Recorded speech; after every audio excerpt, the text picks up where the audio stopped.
Writing Task 2. Band 9 Score Model Essay with Advanced Vocabulary. Question. Many office authorities impose a restriction on smoking within the office premises. Some governments have even banned smoking in all public places. This is a good idea, but it takes away some of our freedom. What are your opinions on this? Use your own knowledge and experience and support your arguments with examples and relevant evidence. You should write at least 250 words. Model Answer 1. Agreement. Smoking should be banned in office premises and public places. There is no scope of argument that cigarette smoking is harmful both for the smoker and people around him/her. Cigarette smoking has two major effects on non-smokers: injurious passive smoking and smoking display that has an invitational or persuasive effect on non-smokers. I believe banning smoking in public places and offices not only will discourage smoking but will also keep the smoking practice out of sight, though it might apparently look like transgress into smokers' freedom. But I believe any harmful activity of a particular person or group of people cannot be a definition of freedom. If smoking right in any place is a definition of freedom, then why not other drugs? In my opinion, every public place including office must be smoking free. There are several reasons that government and private authorities are being strict on smoking in offices and even public places. Firstly, this is an accepted fact that smoking is injurious and deadly to health in several ways. Secondly, smoking causes health hazards to non-smokers who inhale smoke passively from the smokers. Thirdly, smoking has a strong psychologically influence on others, particularly on children and young who learns from their elderly. Fourthly, in many countries, the cost of health care and insurance has gone up due to smoking-related illnesses. So health authorities and governments are trying to have been seen that due to the restrictions, the habit of smoking is on a decline among office goers. Though non-smokers think that restricting smoking in offices and public places is a good idea, smokers often view it as an intervention into their right. Smokers argue that cigarette smoking has a direct relation to their workplace performance, though passive smoking can cause objections from colleagues. But considering the harm of smoking, it should be banned. Though pressure groups such as tobacco companies may discourage restrictions on smoking, since the advantages of ban outweigh the disadvantages, mass public supports such bans. Moreover, offices have the right to regulate staff behavior and activities, and governments too can ban smoking in public places for a greater societal benefit. In conclusion, restricting smoking in workplaces and in public is a good idea. I can also understand the opinion of smokers that banning smoking in such places limits their work speed, but I believe with little practice and determination they can overcome it. So I strongly support the idea of prohibiting smoking in any public place including the office premises. Model Answer 2. Disagreement. Smoking should not be banned in office premises and public places. Without any doubt, smoking is harmful to smokers, and the debate whether it should be banned in office premises and in public places comes in light mostly because it harms the passive smokers as well. But some consideration should be done before thoroughly banning it from the office premises and public places. In my opinion, there is no reason for the advocacy in favor of smoking, but totally banning it in office premises and public places would not be a good solution. First of all, if a government only bans the smoking in public places and allows the production, marketing and selling of cigarettes in the country, that points out a question: if the government at all wants to ban the cigarettes, why would not a government restrict the selling of cigars but would only refrain the smokers from having it? Rather, the government should ban this vile product in the whole country so that people no longer have the option to smoke. A smoker would naturally smoke as he gets addicted to the nicotine of a cigarette. Allowing them to purchase it and then not to smoke it is kind of a ridiculous idea. Secondly, many offices restrict smoking in office premises, and this is also a controversial idea. Why hire smokers when you have such a strict restriction on smoking? Rather, those offices should update their hiring policy and should not hire smokers as many educational and religious organizations do. Smoking in no way is acceptable, but restricting this only in office premises is in a way allowing the employees to go outside and harm some other people rather than the office staff. Instead of this, the offices can either arrange a separate smoking zone with proper ventilation facility or allow the smokers to smoke there, or should hire non-smokers. In conclusion, the cigarettes should be restricted in the production and sales level but not in the way of stealing people's freedom by restricting them in particular places while letting them easily purchase them. Where is the goodwill when a government freely allows the product, distribution and selling of tobacco and collects taxes from the tobacco companies and at the same time restricts smoking to show that they are doing well for people? Model answer 3. Use of tobacco products has become popular after the Industrial Revolution. Cigarettes are so cheaply available that people do not bother to think about it before lighting one in every minute. Society is engaged in very long debates, whether smoking should be banned completely in public places or not.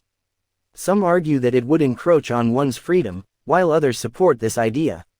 I think smokers should be allowed to smoke only in designated areas away from the public. According to World Health Organization, smoking is the biggest cause of oral and lung cancer. Even secondhand smokers, people who inhale smoke releases by smokers, are equally prone to the disease. Therefore, looking at this risk, smokers and non-smokers should be segregated.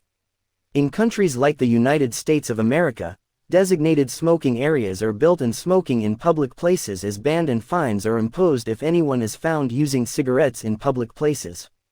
While it may be easy to argue that banning smoking is intruding to one's freedom, but forcing one's smoke to other non-smokers is even a bigger crime. Advocates, who fight for the ban of smoking, ask that why should an innocent bystander suffer from the smoke released by smokers? Therefore, it can easily be concluded that banning smoking in public places is not attached to freedom, it is rather imposing the right of freedom. With the above points, in conclusion, it can be concluded that with alternative options for smoking locations made available, smoking can be banned at all public locations without creating any controversy. Model answer 4. Smoking is injurious to health, is a widely known advice, written on all the cigarette packets to continuously remind the smoker of the ill effects of smoking on health. Considering the health of smokers, governments and organizations are taking steps to limit people from smoking inside office premises. In my opinion, this is a good move by the authorities. However, some people argue that such initiatives will curb our freedom. Although our Constitution allows one to do whatever one wants to do, but if any of his actions involve impacting the health of others, then such rights need to be limited.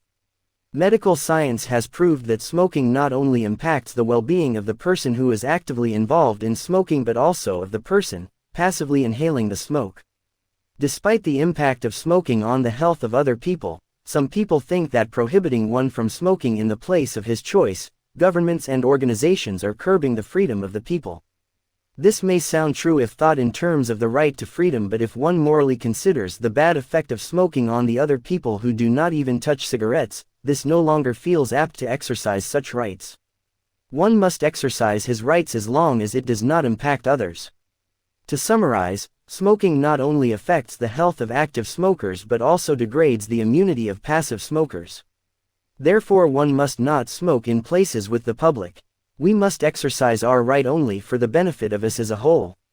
Further, the move for restricting smoking in public places should not be seen from the perspective of curbing freedom but must be supported for everybody's goods. Model answer 5. It is a fact that a lot of commercial offices have set strict regulations regarding smoking within the buildings. And even in some countries, governments have restricted their residents from smoking in public areas. Some people think that regulation is a positive thing, but others feel that it has taken away some of the human's rights. To begin with, it is true that restricting people from smoking in public places is an unfavorable regulation for smokers. In the perspective of smokers, the regulation has taken away some of their rights, whereas everyone has the right to do anything that individuals prefer to do, and one of them is to smoke in public areas. They believe that cigarettes would only be harmful to the smoker, and it would not have any negative effect on others. On the other hand, it is common that most office buildings are prohibiting their people from smoking inside the buildings. And many government authorities have been banning their citizens from smoking in public areas. These strict regulations have been set based on several reasons. Firstly, it is a fact that smoking causes a serious or fatal threat to the smokers themselves. There have been cases where active smokers have a heart attack or lung cancer due to smoking. Secondly, it is also proven that the smoke is also dangerous for the passive smokers. It has been reported that some women have had problems with their pregnancy due to inhaling the smoke. In conclusion, although it might seem to be unfair for the active smoker, but setting restriction on smoking in public and commercial areas is something positive. Smoking is not only threatening for the smokers, but it could also give a negative impact to the passive smokers as well. Model answer 6. Smoking is proven to be deleterious not only for the smokers, but it also puts the negative impact on passive smokers' health. The government has put the ban on smoking in the public places. However, many companies are adopting the similar footsteps and hence banning it in the offices. Apropos to this, I support what many governments and the office authorities have done. Though it might seem a violation of freedom to some extent, the positive aspects of banning free smoking are far greater, and hence this movement should be welcomed, according to me. There are numerous reasons why smoking should be restricted in the offices and in similar places where people meet or work together. To begin with, many non-smokers work in an office or gather in a train station, so the cigarette smoke is pernicious and irritating for them. Besides, if smoking is allowed inside the office or in public places like an auditorium, then the passive smokers will suffer from the same ailments as smokers will. Finally, an office is a hub of many professionals, and allowing smokers to smoke freely would be the violation of non-smokers' freedom in one hand and unprofessional in another hand. To continue it, employees spend most of their time in their workplaces, and if smoking is banned there, then willingly and unwillingly many of them will stop smoking. In the long run, it is going to give them the benefit, as they will understand that it is not such a hard nut to crack for them to quit smoking. In addition, it will also save the time which is spent for smoking by the employees. Instead, they will devote that time doing the office work. The same argument is valid for banning the smoking in the public places as well. Ultimately, the banning should be implemented to save the non-smokers, smokers, and the environment. However, another aspect of this statement also deserves the attention. To start with, as the people who are in the habit of smoking feel disturbed and interrupted on banning the smoking in the offices and other public places. They feel that it affects their performance, and thus they have the right to smoke as capable adults. I would like to opine that the banning should not be implemented all of a sudden, and the smokers should be given the chance to quit smoking before banning it in offices and in public places. In conclusion, not a single positive aspect of smoking is proven so far, while there are hundreds of detrimental effects that are already scientifically proven. Thus, banning something in public places which will bring benefits should be cordially welcomed.